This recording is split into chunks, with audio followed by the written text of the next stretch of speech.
13 manusia terkuat yang mewakili pertarungan melawan dewa disebut sebagai Einherjar.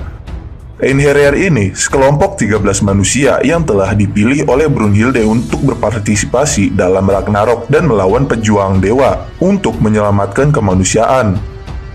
Nah, pada pembahasan kali ini kita akan membahas tentang 13 manusia-manusia terkuat yang ada di Sumatsu no Valkyrie. Oh, sebelum kalian melanjutkan video ini, ada bagusnya jika kalian klik tombol subscribe dan nyalakan notifikasinya, agar kalian mendapat info terbaru dari video kami.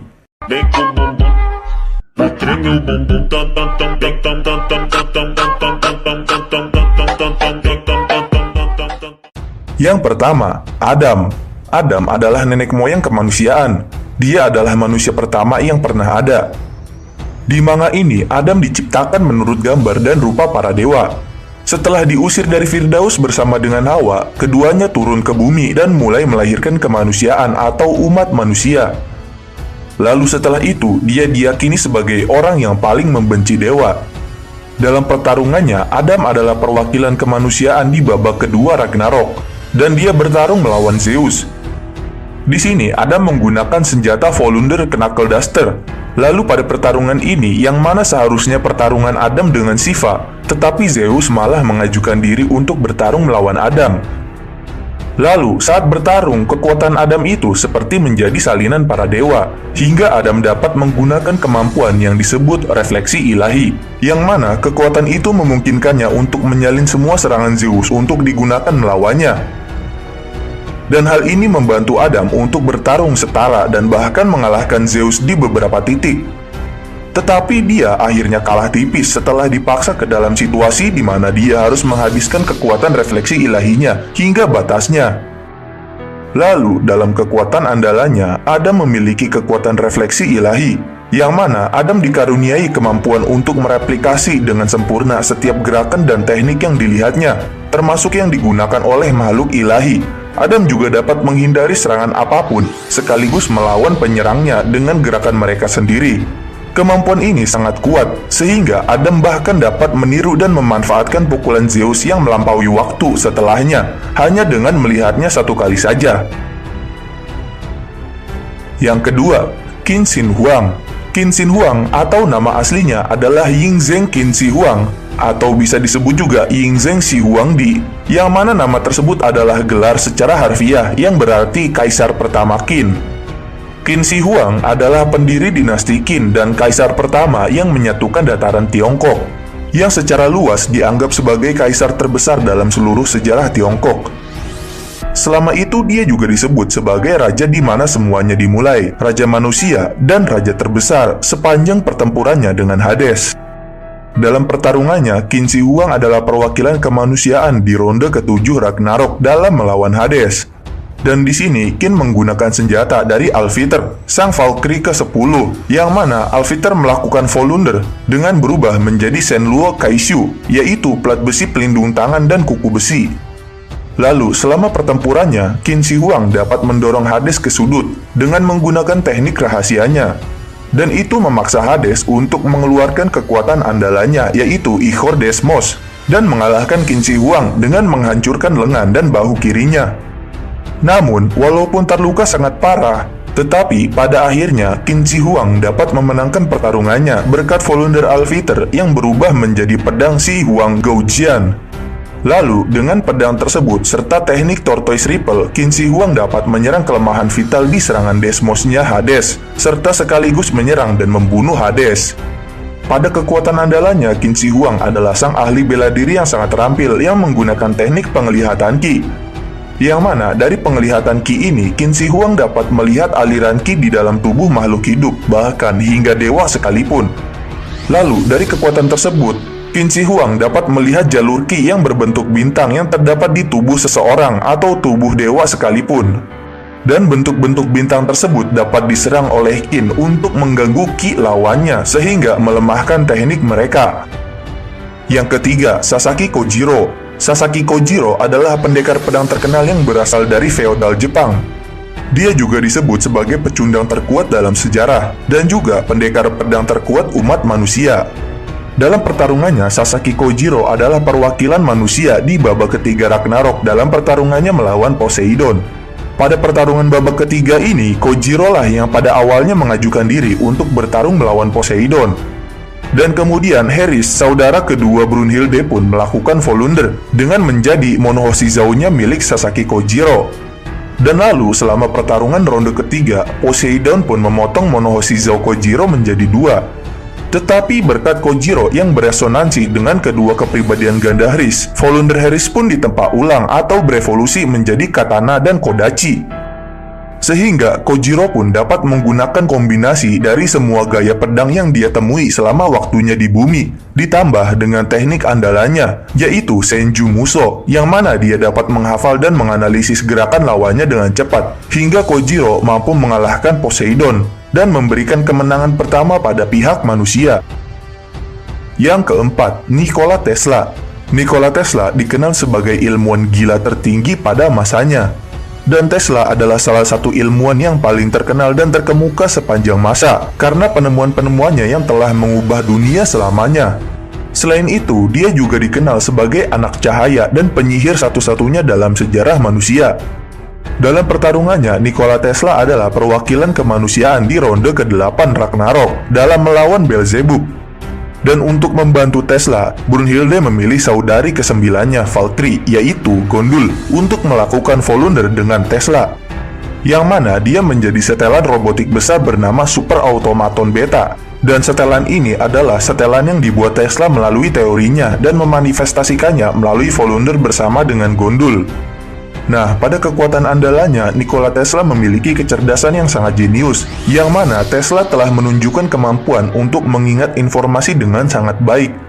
Dia berhasil menghafal teori-teori yang diperlukan dalam mendesain armornya untuk membuat Volundernya tanpa usaha apapun, meskipun formula tersebut menghabiskan banyak ruang di berbagai papan tulis di kamarnya. Yang kelima, Lubu. Lubu juga dikenal sebagai The Flying General. Lubu berasal dari Tiongkok kuno dan merupakan panglima perang terkemuka pada periode 3 kerajaan dan dianggap oleh banyak orang sebagai prajurit terkuat dalam sejarah.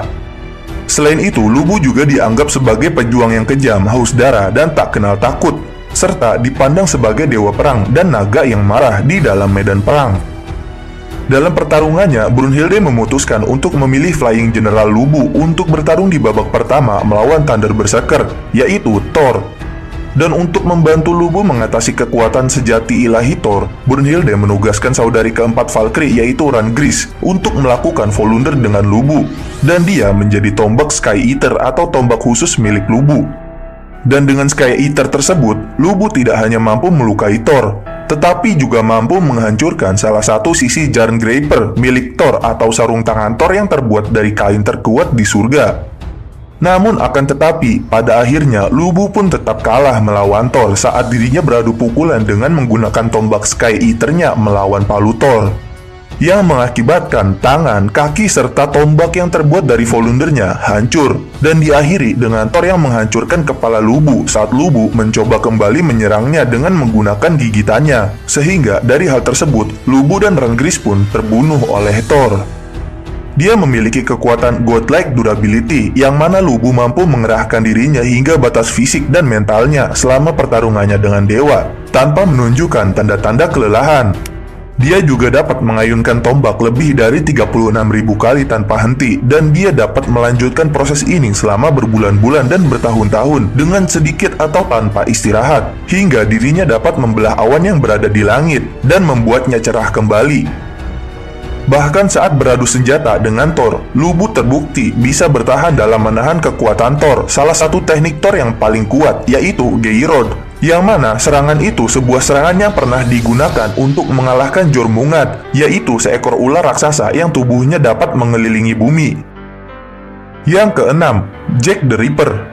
Jack adalah seorang pembunuh berantai yang berasal dari Inggris pada akhir abad ke-19 dan merupakan tokoh yang sangat penting dalam sejarah London. Dan Jack the Ripper ini dianggap sebagai pembunuh paling terkenal dalam sejarah manusia. Dalam pertarungannya, Jack the Ripper adalah perwakilan kemanusiaan di babak keempat Ragnarok dalam melawan Herakles. Lalu, dalam pertempuran ini, Helok pun terpaksa melakukan Volunder untuk menjadi sarung tangan dari Jack the Ripper, yang mana sarung tangan tersebut dapat mengubah apapun yang mereka sentuh menjadi senjata ilahi. Lalu saat di pertempuran, saat Jack menggunakan kombinasi sarung tangannya, Jack pun terus melakukan penipuan berulang dan menggunakan arena yang mana arenanya diubah menjadi daerah London yang berkabut karena sesuai permintaan Jack dan penerimaan naif dari Herakles. Lalu dalam serangan tipu dayanya, Jack pun mampu membunuh Herakles dengan menggunakan darahnya sendiri yang menempel pada sarung tangannya, sehingga menjadi senjata suci yang dapat membunuh Herakles. Pada kekuatannya, Jack memiliki kemampuan andalan yaitu Stealth Master, yang mana Jack mampu menghindari penangkapan dan selalu selangkah lebih maju untuk menghindari perangkap dan serangan musuhnya. Dan yang terakhir, Jack juga memiliki kekuatan unik yang dimilikinya sejak lahir, yaitu mata kanan Jack memiliki kemampuan untuk melihat emosi orang sebagai warna. Dan dengan melihat ke dalam jiwa seseorang, Jack dapat membedakan niat mereka yang sebenarnya, bahkan dengan perubahan warna sekecil apapun. Yang ketujuh, Raiden Taemon. Raiden Taemon dikenal sebagai Rikishi yang tiada duanya atau Peerless Rikishi. Selain itu, dia juga memiliki otot terkuat dalam sejarah umat manusia dan merupakan pegulat sumo Jepang yang terkenal dan dianggap terbaik sepanjang masa. Kemudian, Raiden Taemon atau dengan nama asli Taroki Chiseki adalah perwakilan kemanusiaan di ronde kelima Ragnarok dalam bertarung melawan Shiva.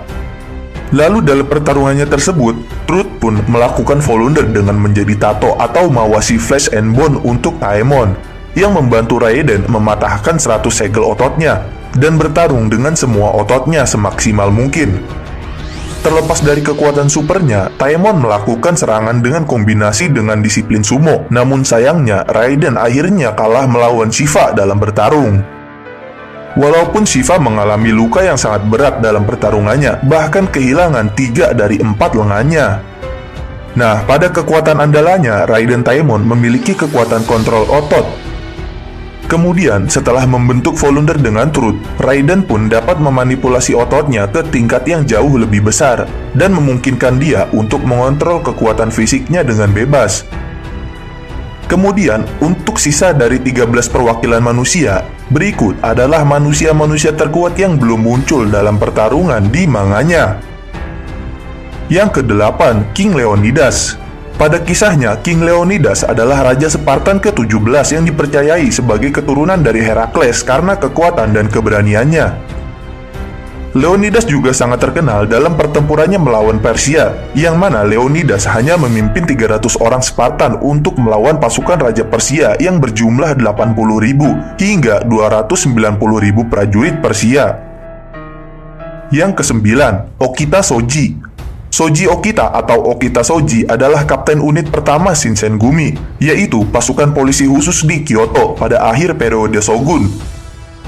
Lalu, dia adalah salah satu pendekar pedang terbaik dari Shinsengumi. Kejeniusan Soji terlihat saat ia berhasil menguasai semua teknik Tennen Rishin Ryu yang diajarkan oleh ayah angkatnya. Selain itu, dia juga terkenal terampil menggunakan Shinai, Bokken, Bokuto, dan Katana. Teknik buatannya diberi nama Mumyoken, yang secara kasar diterjemahkan sebagai No Light Blade atau Unlightened Blade, atau dalam bahasa Jepangnya Sandanzuki, yang diterjemahkan sebagai Three Piece Thrust. Yang mana teknik ini bisa menyerang leher, bahu kiri, dan bahu kanan seseorang dengan satu serangan. Yang ke-10, Sakata Kintoki. Sakata Kintoki atau Kintaro adalah tokoh cerita rakyat Jepang berupa anak laki-laki bertenaga super kuat. Cerita Kintaro konon berasal dari kisah masa kecil seseorang samurai bernama Sakata Kintoki dari zaman Heian. Dan saat dewasa, dia merupakan salah satu samurai yang melegenda. Dia juga salah seorang dari 4 pengawal Minamoto no Yorimitsu yang disebut kelompok Shiteno. Lalu, kisah yang paling terkenal pada Kintoki adalah Kintoki berhasil mengusir Oni bernama Sutendoji yang tinggal di Gunung Oe. Yang ke-11, Shimon Haiha. Shimon Haiha dijuluki kematian putih atau White Death. Dia adalah seorang tentara Finlandia. Selain itu, dia juga adalah seorang petani dan pemburu yang telah melewati masa wajib militer 1 tahunnya. Shimon Haiha dianggap sebagai penembak jitu paling mematikan dalam sejarah manusia, setelah membunuh sekitar 500 lebih orang selama Perang Musim Dingin saat melawan Uni Soviet yang berlangsung kurang dari 100 hari. Yang ke-12, Michael Nostradamus. Michael Nostradamus ini atau Michael de Nostradame merupakan pengarang ramalan ternama dari Prancis. Nostradamus terkenal dengan hasil karyanya berjudul Les Prophètes yang terbit untuk pertama kalinya pada tahun 1555. Tetapi buku tersebut menjadi langka sejak kematiannya. Dia juga terkenal karena dapat meramalkan suatu kejadian besar yang terjadi di dunia, termasuk di Prancis. Yang terakhir, ke-13, Grigory Rasputin. Grigory Rasputin adalah seorang biarawan dan tabib Rusia yang memproklamirkan diri sebagai orang suci. Dia juga dikenal sebagai orang suci yang bisa menyembuhkan penyakit dan meramal masa depan. Reputasinya juga menyebar sampai ke istana dinasti Romanov. Namun di balik citra positif Rasputin, dia adalah sosok yang sangat buruk. Dia adalah seorang manipulator, dukun, pemabuk, dan suka main perempuan di luar istana. Selain itu, dia juga berpengaruh pada Perang Dunia Pertama, dan yang membuatnya terkenal juga, dia selalu lolos dalam percobaan pembunuhan terhadap dirinya. Dan berikut adalah pembahasan Sumatsu no Valkyrie tentang 13 manusia terkuat perwakilan seluruh umat manusia dalam melawan para dewa. Jangan lupa like, share, dan subscribe. Jangan lupa komen di bawah tentang pendapat kalian di video kami kali ini. Sampai jumpa di video kami berikutnya.